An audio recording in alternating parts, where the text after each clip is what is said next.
नमस्कार, आप live streams देख रहे हैं। मैं हूं आपके साथ रोहित वर्मा। बिहार विधानसभा का शीतकालीन सत्र 6 नवंबर से बुलाई गई है और ये शीतकालीन सत्र इस बार खूब हंगामेदार होने वाला है। देखिए, एक तरफ बिहार विधानसभा परिषद के अंदर जो है जातीय जनगणना का मुद्दा उठेगा, तो दूसरी तरफ शिक्षक बहाली को लेकर भी बीजेपी नीतीश तेजस्वी की सरकार को घेरने के लिए बिल्कुल तैयार है। देखिए, जिस तरीके से शिक्षक बहाली को लेकर बिहार में बवाल हो रहा है, लगातार शिक्षक अभ्यर्थियों के द्वारा, शिक्षकों के द्वारा लगातार गुस्सा जाहिर किया जा रहा है। बिहार विधान परिषद के नेता प्रतिपक्ष एक तरफ हरी सैनी ने भी साफ साफ कहा है, तो दूसरी तरफ खूब गुस्से में विजय कुमार सिन्हा, विधानमंडल के नेता विरोधी दल, क्या कुछ कह रहे हैं और कौन कौन से मुद्दे इस बार विधानसभा और परिषद के अंदर उठाने वाले हैं। बीजेपी घेरने को तैयार है, बवाल होना बिल्कुल भी तय है। देखिए क्या कुछ कह रहे हैं दोनों नेता प्रतिपक्ष। बनाए गए सत्र के कार्यक्रम में पूर्व की भांति एक बार फिर गृह सामान्य प्रशासन, मंत्रिमंडल, सचिवालय जैसे महत्वपूर्ण विभागों से प्रश्न नहीं पूछे जा सकते। ये सभी विभाग मुख्यमंत्री के अधीन है। राज्य में बढ़ रही हत्या, लूट, डकैती, बलात्कार, अपहरण, दंगे जैसे मामले पर प्रश्न नहीं पूछे जाएंगे, क्योंकि ये गृह विभाग के संबंधित है और यह मुख्यमंत्री के अधीन है। इस बार के सत्र कार्यक्रम को 17 अक्टूबर की शाम में जारी किया गया है। यह तिथि दुर्गा पूजा की तृतीया तिथि थी। पक्ष विपक्ष के सभी विधायक अपने अपने निर्वाचन क्षेत्र में पूजा की व्यवस्था में लगे हुए हैं। विधानसभा कार्यालय 21 अक्टूबर से 24 अक्टूबर तक बंद है। 25 अक्टूबर को ही 3 बजे अपराह्न तक शिक्षा, उत्पाद, मद्य निषेध, ग्रामीण कार्य, ग्रामीण विकास, भवन निर्माण, जल संसाधन, पथ निर्माण जैसे अति महत्वपूर्ण विभागों में प्रश्न डालने की तिथि है।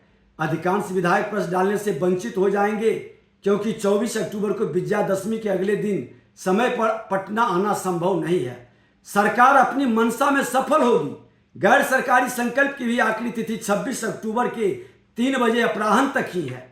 अपने अध्यक्षीय कार्यकाल में ऑनलाइन प्रश्न पूछने की व्यवस्था मेरे द्वारा शुरू की गई थी, लेकिन जब विधायकगण क्षेत्र में पूजा कार्यक्रम में व्यस्त रहेंगे तो ऑनलाइन प्रश्न करना भी उनके लिए कठिन ही नहीं, मुश्किल है।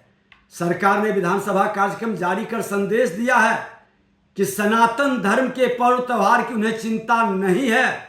सामान्य रूप से यह सत्र दीपावली और छठ पर्वों के बाद नवंबर के अंतिम सप्ताह अथवा दिसंबर के पहले पखवाड़े में संपन्न होता था, पर सरकार इस बार ने तुष्टीकरण की नीति पर चलते हुए हिंदुओं के पर्व त्योहार की उपेक्षा की है। राज्य की जनता सब देख रही है। मुख्यमंत्री जी, जिस आप जंगल राज के पुरोधाओं के साथ बैठ करके जो खेल खेल रहे हैं सरकार को, ये जनता की जन समस्याओं का लोकतंत्र के राज्य के सबसे बड़े मंदिर में इस तरह के खेल को बर्दाश्त नहीं करेगी।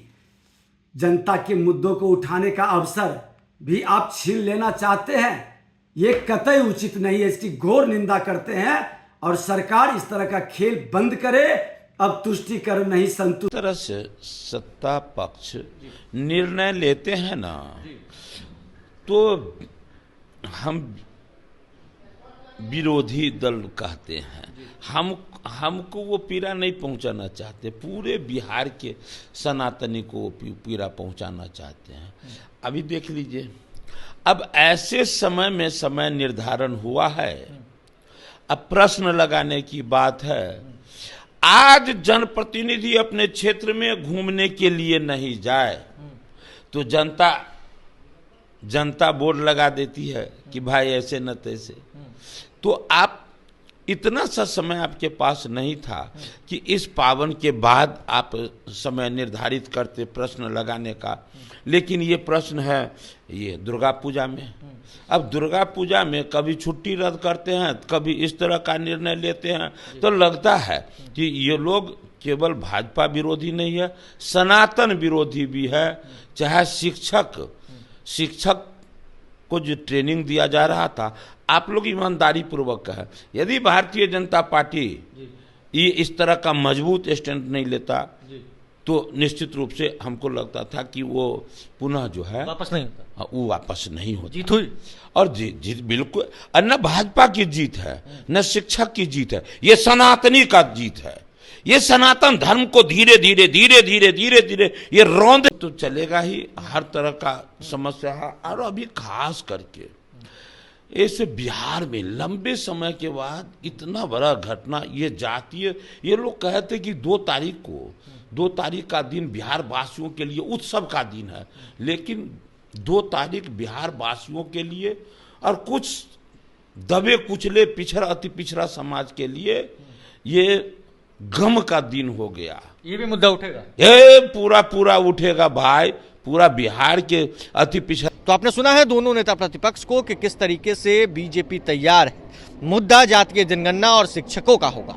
नीतीश 13वीं की सरकार को बिहार में घेरने के लिए सदन के अंदर बीजेपी बिल्कुल तैयार खड़ी है। आगे क्या होगा देखना होगा। बहरहाल दोनों ने क्या कुछ कहा है आपने सुना है, एक तरफ जातीय जनगणना तो दूसरी तरफ शिक्षक। क्या कुछ होगा देखना बिल्कुल दिलचस्प होने वाला है। इस खबर में बस इतना ही। अगर आपने अब तक लाइव सीरीज को सब्सक्राइब नहीं किया है, जल्द से जल्द लाइव सीरीज को सब्सक्राइब कर लीजिए। धन्यवाद।